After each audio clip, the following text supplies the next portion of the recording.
Welcome to the Super Facts Show on the Super Facts Network. Featuring St. Laz, who also hosts the popular web series Gem Pop, and music journalist Mark Walter Ward. They have discussions about hip-hop, culture, society, philosophy, and everything else. Now available on YouTube and wherever else you get your podcasts.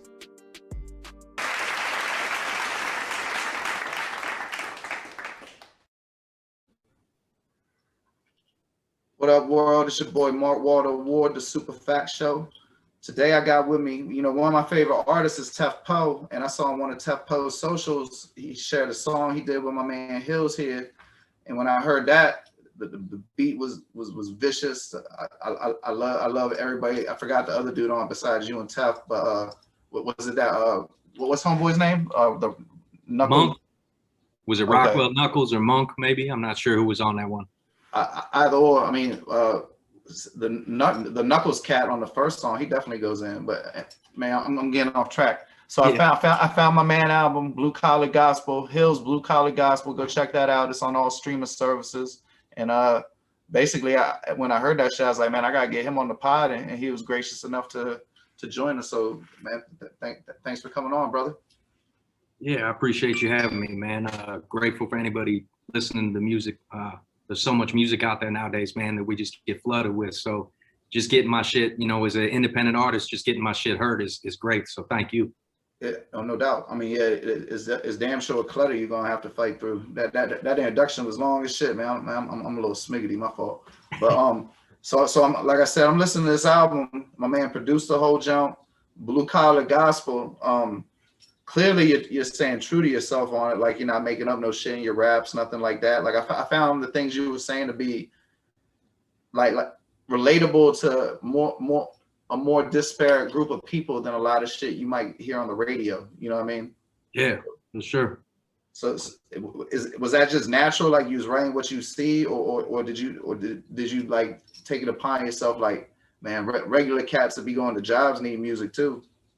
Yeah, man, I just tried to make something that I like, you know what I mean? I tried really not to even think about it. I tried it from the production, making the beats. I tried to make it fun, right? Music's fun to me when I make shit that I like, Not that I want to make shit that other people don't like. Obviously, I want people to like my music, but I got to start with myself. I got to be selfish in that way. From the production, I got to make shit that makes me want to write to it, you know what I mean?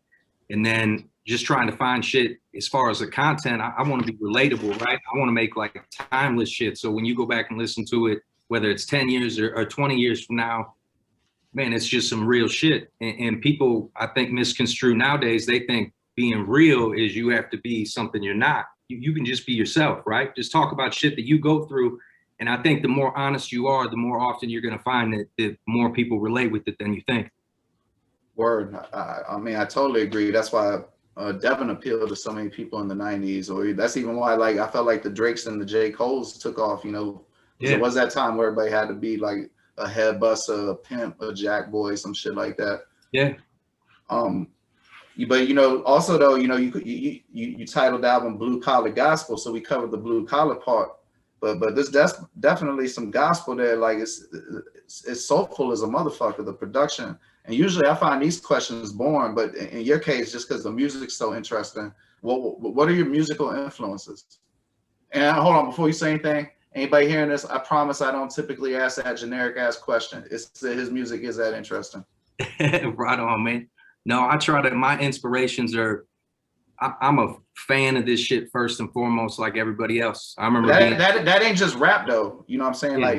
Like you must got a wide palette, Yeah, man, I listen to everything. I like all kinds of good music. I was raised on, everything from rock music to Rakim was like the first dude that I saw that made me want to rap, right?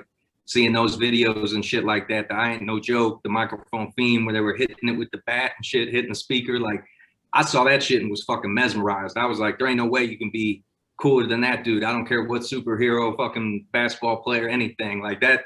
To me, that was it. So I was just hooked when I saw that type of shit, and then just trying to grow from there, just kept listening to all different hip hop growing up. So I would say hip hop's definitely my biggest influence. And then I don't know, man, grew up in the church. So I guess that lends to like the soulful side. My mom was like super religious lady. I'm not a real religious dude, but I'm definitely spiritual. So what kind of church? Like Southern Baptist? No, she was Pentecostal. no, she was like Irish Catholic, man. So grew up like in a Catholic church, went to all that kind of school, went to Catholic school and stuff like that. So Oh, that's kind of that's a whole different level of choir right there. Then. yeah, no doubt, man. So grew up doing that and just had that instilled in me. You know, it's always been part of me. So I guess it just comes across in the music. Nah, I definitely heard it, but what's the rock? Give me some of the rock that you listen to a lot of. Man, CCR, No Jesus doubt. Christ, everything, man. Ted Nugent, all kinds of shit, dude. And any rock, G Love and Special Sauce, you know, 311. I listen to all kinds of wide range of shit, man. Rage Against the Machine, I love. They're one of my favorite groups. So Yeah. I feel that as time passes, Rage is getting a little underrated historically. yeah, that shit, man. When those albums used to drop, man, motherfuckers didn't play nothing but that. You know what I mean? You'd hear that coming out of every car, man. It's like powerful music, man. And it was so consistent. It's like whenever those groups used to drop, it was they never missed, right? It's like every album was fucking dope as hell. And I feel like some people have gone away from that, you know, just because they're in that race to keep putting out as much shit as possible. Is sometimes it's hard to find a cohesive album that's dope all the way through, in my opinion. I mean, true, but you know, in their defense, you know, a lot of artists is making music for their fans, and their fans don't give a fuck about cohesive albums. You know what I'm saying? They care about popping ass songs. 100%. See, like that's another thing I like about because I feel like listening to your music, you can really get a sense of who you are as a person, and you seem to me to be the type that, like, if you don't like something, you ain't gonna talk down on it. Like you seem to be more of a congratulator. Yeah, man, I try to be a gracious person, man, just from trials and tribulations I've gone through with my own self and struggles I've had in life, man. I can't help but be humble, right? Because man, we all make mistakes. I've done some of the dumbest shit in the world, and if everybody treated me like shit because of things I've done in the past, I'd be down and out, man. So I got to be forgiving, be gracious, be humble. That's just how I approach life, man. Can I ask? Can you provide any insight into what these struggles may be?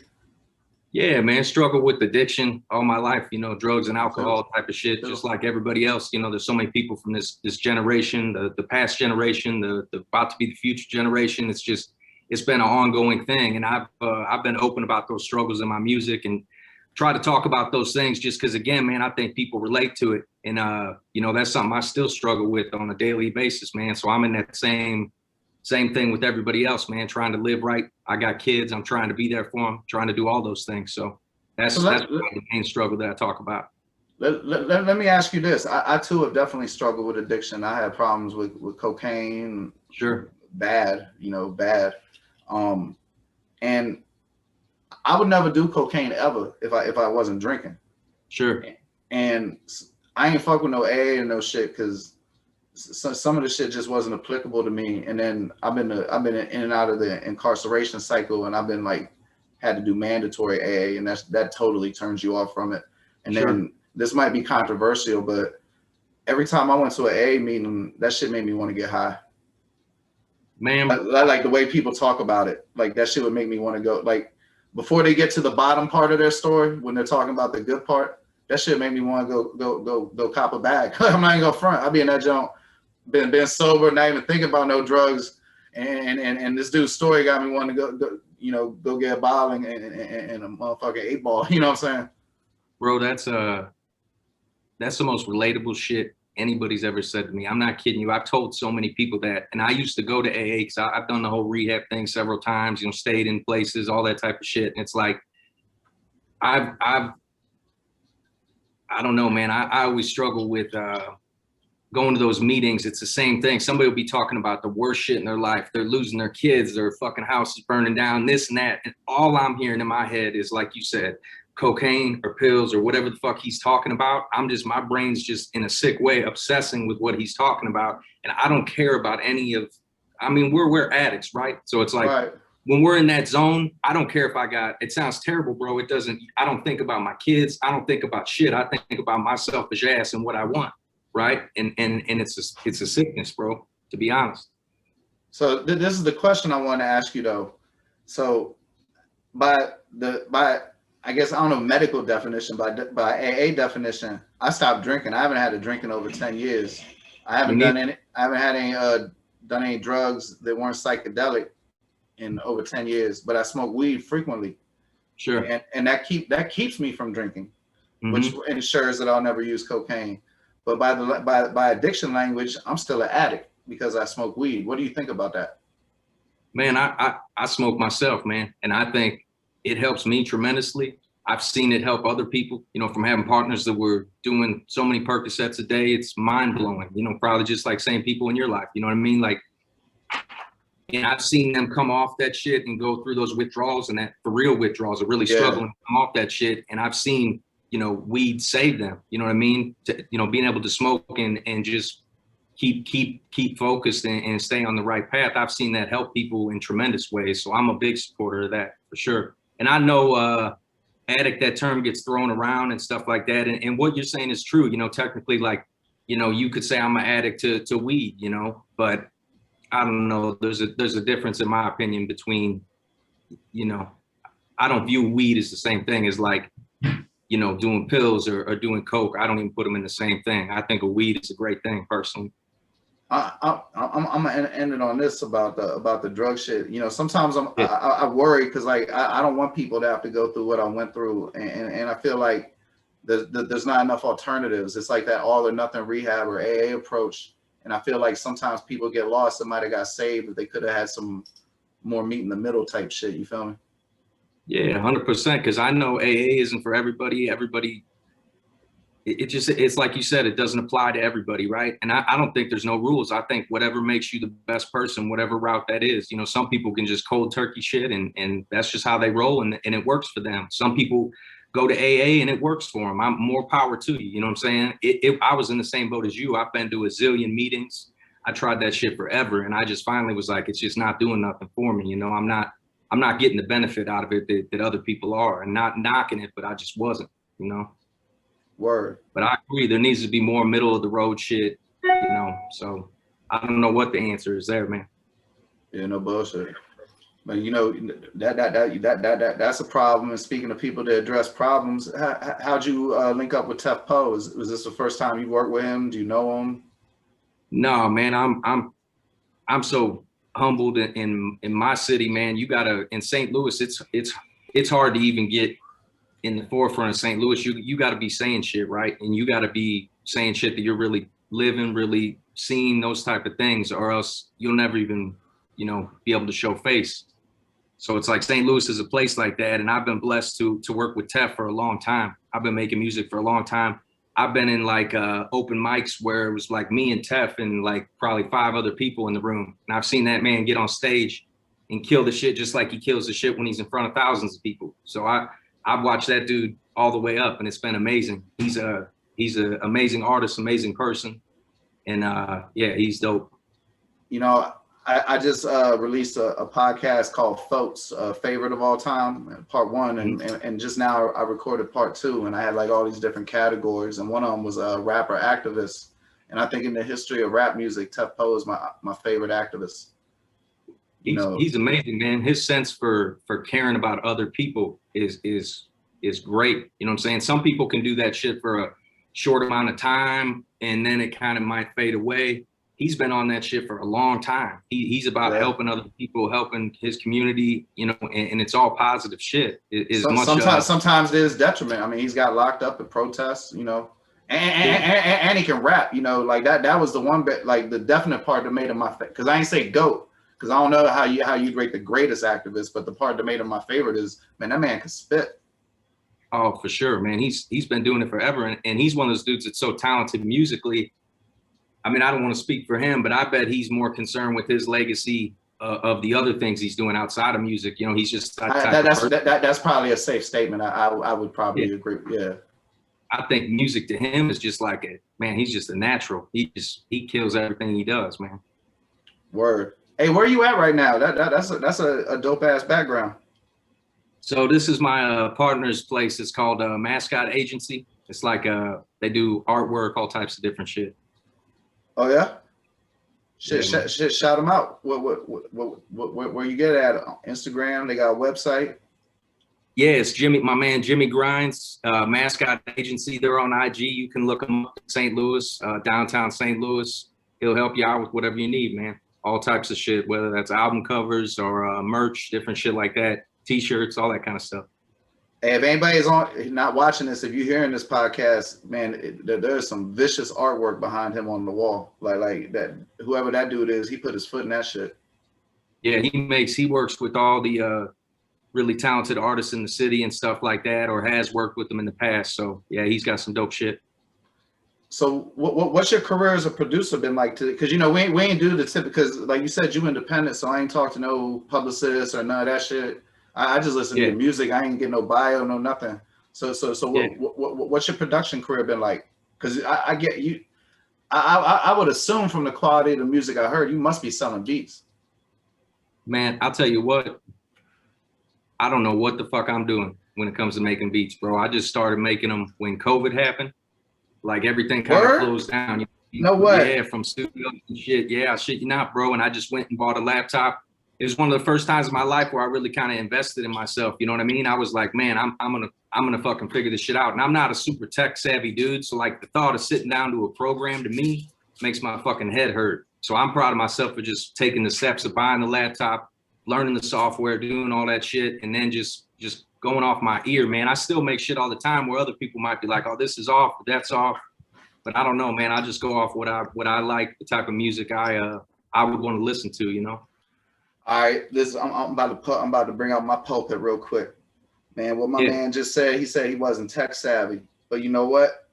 Everybody tech savvy. Y'all motherfuckers using phones. Y'all playing video games. If you can master a video, I stopped playing video games. You know, I used to do covers for a while, but that shit got boring to me. I did shit for like Snoop, Future, shit like that. And one day I said to myself, I'm sitting there, I think we was playing Tekken or Soul Calibur or some shit. And then I was ill with that shit. And I was thinking to myself, man, I know I do so many moves on this shit. And I seen people recording, right? I was like, if I could do this shit, I can learn Pro Tools. And so then I put out like a mixtape that you know I put together myself, and I ain't like the cover I got, and I had to wait forever and all that shit. So I was like, man, that graphic design shit basically look the same as the Pro Tools. If you can use Pro Tools, you can use Photoshop. Like the buttons is jive the same. If anybody does it, they'll say it. But anyway, point being, if you can master a video game, you can learn to be a graphic designer, a producer. You know, mixing music takes some skill and some teaching. But you know, I definitely don't have that. Yeah, but just recording and making a beat, you know, effort. You don't have to have instruction and none of that shit. You know what I mean? So if you can play a video, if you can be good at a video game, you can make your own music. So anybody out there, don't let technology intimidate you. It is not a barrier of entry. And then the last thing, like when I was about to have a kid, or many things in my life, I've always looked at things that could be potentially intimidating, and I'd be like, man, this motherfuckers is way dumber than me to do that shit, so I should be straight. You know, like you know how dudes be like, man, I'm scared about being a father for the first time. Yeah. Yeah, well, I seen some dumb motherfuckers. There was some good fathers, so I figured I'd be straight. Hell yeah, and that's like the mentality of like, why not me, right? That's like the same way of whether it's me going into making beats or something, like, why not me? You know what I'm saying? If these other dudes can do it, we can do it too, you know? So it's all about hard work and everything, man. Same thing, just putting the time in to make the beat sound the way I wanted to. And then having people around me that took me to the right places to get it sounding right. I mean, those engineers and those cats, like we go to Suburban Pro Studios here in St. Louis, and they're phenomenal, man. I mean, they'll take your music and make it sound like it's supposed to sound, right? So it's I give those dudes all the credit in the world, for real. Oh yeah, the mix is everything. Shit, that's gospel right there. The mix is everything. Hell yeah. So you know, back to your album. You know, another genre I really liked. I like the Church Clothes song. And, thank you, man. Oh shit, no doubt. Shit, man. Every time someone thank me for liking their music, man, it's cliche, but thank you for making it. You know what I'm saying? It's a win-win for everybody. You know what I mean? Hell yeah. Yeah, Church Clothes is Go ahead, man. I didn't mean to cut you off. Oh no, shit. Tell me about Church Clothes. Church Clothes is the dope record, man. You can't lose with that feature, man. T-Dubb is he's different, man. He's a phenomenal artist, man. And whenever you get on a track with him, you got to bring your A game, and because you know he's gonna show up every time. And I think a lot of people are scared to rap with T-Dubb personally on tracks, but I want to try to give fans an experience, right? Because I feel confident in what I can do or what I can bring to the table, and I know what he's going to bring to the table. So I've been blessed to do a number of records with him, and hopefully continue to do more. Well, man, if y'all was hooping it as a pickup game, it would have looked like you belonged on the court. You did your thing. I'm gonna come back to Church Clothes real quick, but about T-Dubb, I'm finna interview this man to do a podcast with him, whatever you want to call it, because as you can see, my shit's more conversational than interview. Yeah. What's his most legendary battle in St. Louis? What's the one that comes to people's mind? As far as who he battled, I can't specifically remember. Maybe the JC one. I think I'm saying that right, JC. I believe that's his name. He's nice. I forget where he's from. I want to say Michigan. I could be totally wrong about that. So sorry if I'm wrong. But anyway, he battled him. I think that was he said some line about Quagmire from Family Guy. Something about blast fire, Quagmire. I don't remember what the fuck he said, but man, it was so cold. So that one always sticks out in my head. As far as what everybody else would like, man, you'd have to ask him. He'd be able to rattle all that shit off. But all right, so back to Church Clothes. What's your bare minimum of dress up?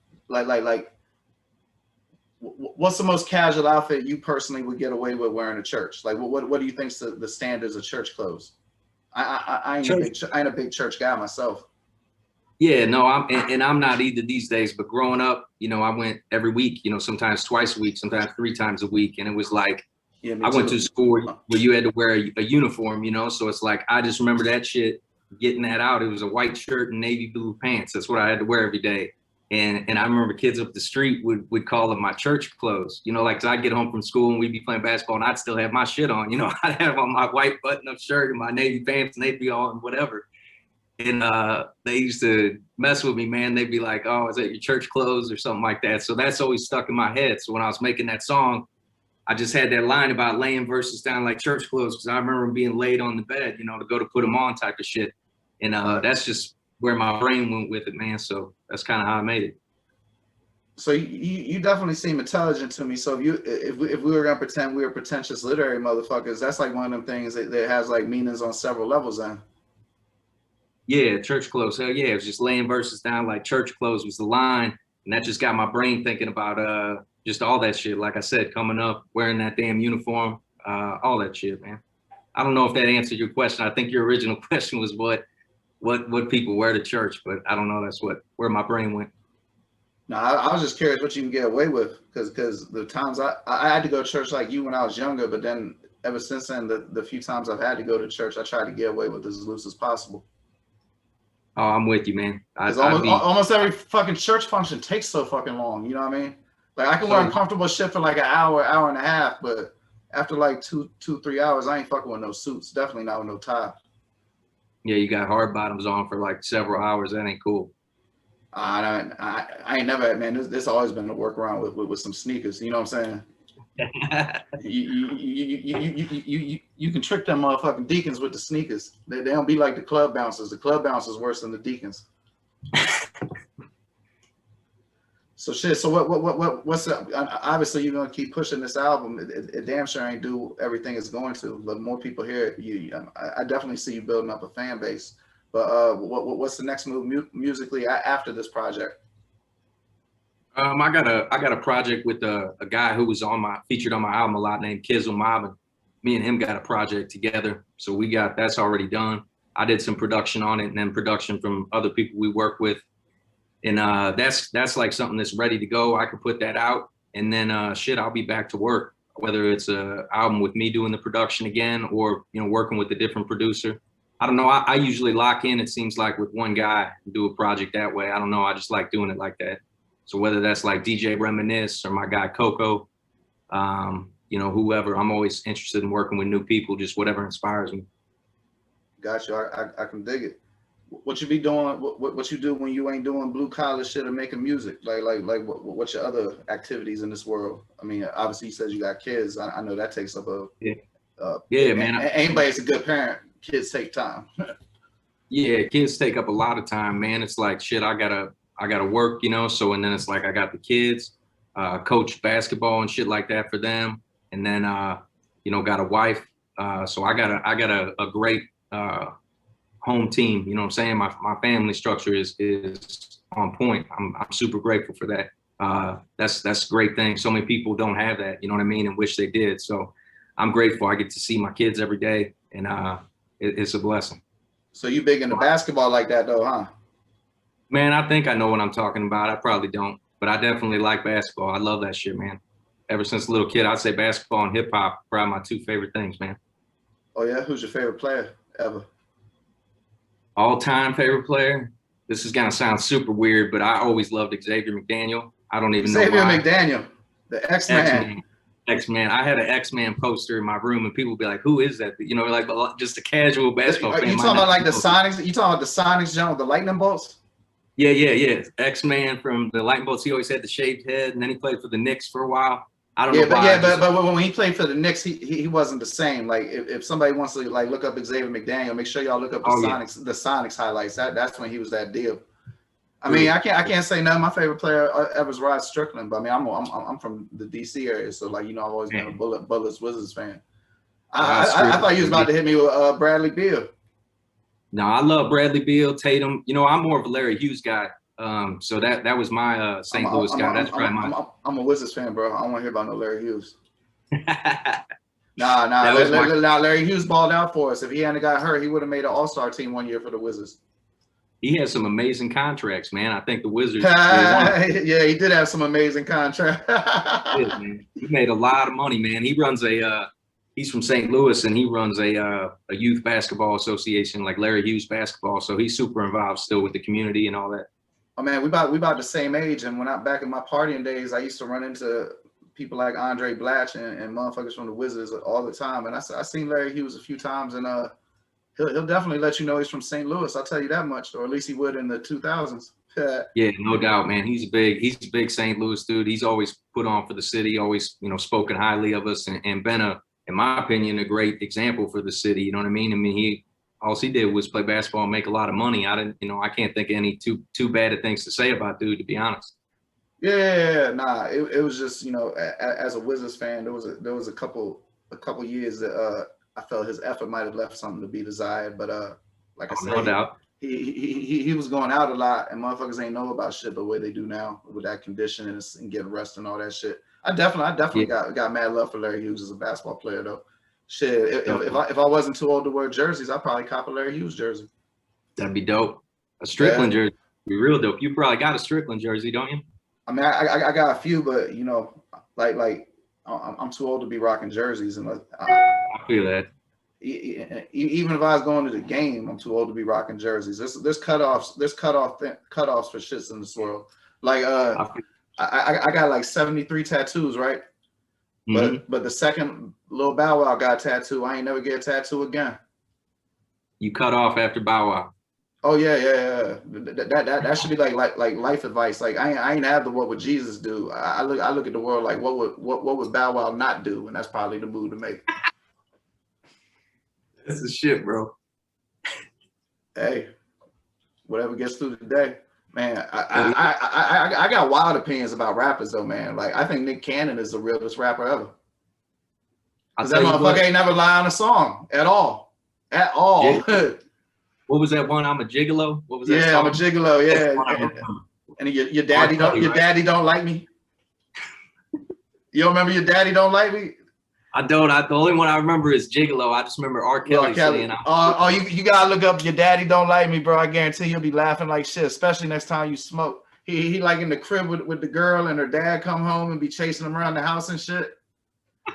That's why I was like, this man real as shit. Everyone else lying about selling crack. He making jumps with girls' dads chasing him. It is, man. That's relatable shit, right? Yeah. I mean, shit. I don't know how he's regarded historically if youngins fuck with him, but at the time when Devin was popping, Devin the Dude, that's why people liked him, man. Everybody want to run around killing people and all that other shit. You know what I'm saying? Or even if you are selling drugs, the shit you hear in rap music is often not relatable to you. You know what I mean? Like, it ain't too many motherfuckers that's copping Vias in Costa Rica and all that shit they be talking about. You know what I'm saying? No. So like you need some shit where you can see yourself in the music. You know, I found it odd that a lot of times in hip hop, white people involved in it seem to have an innate dislike for other white people. So like a lot of times white bands will say that they don't like Eminem, and Sure. I don't particularly like a lot of Eminem's albums because I don't see myself in them. I can't relate to that silly shit like that Fred Durst shit and always talking shit about the celebrities. But when he, on that first big album when he was making them songs about how hard it was to have a job and feed his daughter and shit, I could see myself in that shit and I loved it. And you know, I give credit where credit is due. Eminem's probably the most technically proficient rapper ever. Man, he ain't right. His the way that dude puts words together and just even thinks about the rhyme patterns, man, it's just mind blowing. I mean, the way he makes them motherfuckers rhyme, like you wouldn't even think some of those words would even be possible to say in you know, that one album where he's in like a glass cube on the front, man, the wordplay on that shit is, I think it's Recovery, man, that shit is just fucking phenomenal. Yeah, he's I mean, shit, he's Eminem for sure. That being said, though, I ain't pressed play on the Eminem shit in like 7 years. I think the last thing I heard was that shit where he was like talking shit about Donald Trump in a parking garage or some shit. I remember, man, when Marshall Mathers dropped, that shit blew my fucking mind. Yeah. Like, yeah. I remember listening to that and just from he had dude from Onyx on the jump. I gave him so much love for that. Man, he just blew my fucking mind on that album, bro. It was just front to back, was just amazing. And I just, there's certain albums like that where people did that to me, right? Like Jay-Z, like first time I listened to Reasonable Doubt, I remember just being like, what the fuck? You know what I mean? Like, I never heard nothing like that. It was just the most amazing shit to me. That's like the same way I felt when I heard Marshall Mathers. So there's certain people that have had a huge influence, impact, whatever you want to call it, on me, just off one album, you know? Yeah, nah, definitely shit. I mean, like, look at CNN. You know, Capone and Noriega, Yeah. like, because Capone went to jail, and the second album was kind of a little bit too commercial. Like, most of their historical impact came off one album as a group. I mean, Nori solo, obviously, much more than that. Yeah, for sure. So you a real live hip hop head, basketball head for real, huh? So how's the team you coaching? They good? Man, we're garbage. They need to pass the ball. They're in second grade. They're a hot mess, bro. They want to take 3-pointers and they can barely make a layup. You know, I swear, man, ever since Steph Curry, every little kid that watches basketball thinks they got to shoot 50,000 feet away from the basket. I'm like, make a layup first and then we'll worry about, you know what I'm saying, draining threes. So, man, they're good little kids, but we need to whip them into shape, I feel. Man, if you're under 13, you need to be able to make a layup off both feet with both hands, and you good. you good. You probably gonna start on until you start getting to national levels on any team if you can do that. Yeah, no doubt. You know, but it's fun, man. They're little second graders, so they're funny as hell, man. It's I'm glad I do it. My son loves it. He loves having me coach, so it's fun, man. That's a 10-foot basket though, right? Or are they on the little jump? Yeah, no, it's 10-foot basket. So they're struggling to get it up there. Yeah. Next year they'll be a little stronger and be cool, but there's some dudes, man, I don't think they hit the rim all year. Hey, so sometimes those dudes end up growing up to be Jason Tatum, though, right? No doubt, no doubt. Well, shit, like I said, I ain't get no prep for this jump or anything like that. I definitely want to touch base with you again down the road. Like, bro, I ain't gonna lie, I listen to the Blue Collar Gospel like 5 times a day, front to back.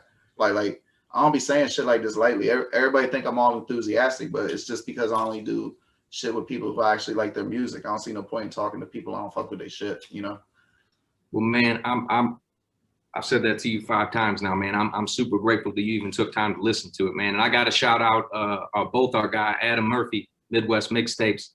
Yes, he told me to reach out to you, man, and he said you love hip hop, man. So he thought you might take the music. So I gotta definitely say thank you to him.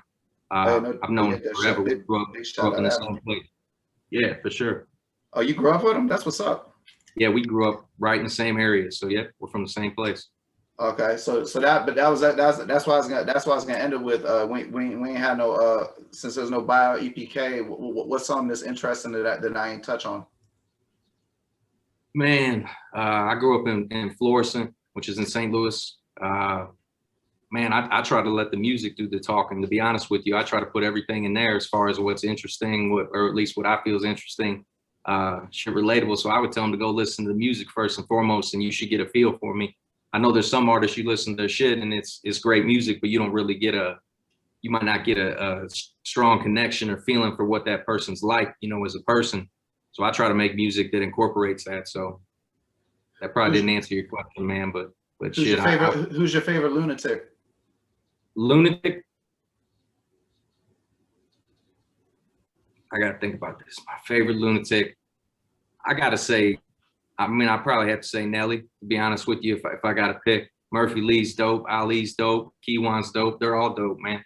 Lunatics, they fucking gave the city hope. People saw them dudes making it and they were like, damn, we can do this too, you know? And it's like, that started a flood of people making music, going harder making music. So I give all the respect in the world to them. True or false, Country Grammar is a top 10 all-time music video of any genre. Country Grammar video is dope as a motherfucker, man. I remember being so proud of that shit, like watching that and being from St. Louis. That's another one of them songs. When I talk about like the first time I heard the Marshall Mather, the first time I heard Reasonable Doubt. The first time I saw that Country Grammar video, bro, that shit blew my motherfucking mind. Like the part where everybody's behind, and usually I don't be all like fanboyish and shit, but the part where everybody's behind him and shit, and he's doing a little dance, man, that shit was the coolest shit I ever seen in my life. Well, he brought the party, you know what I'm saying? He brought that party feel good shit back to the scene. And he did it in such a dope ass way, in an original way. And man, I don't even remember what the hell I was about to say about that video or something.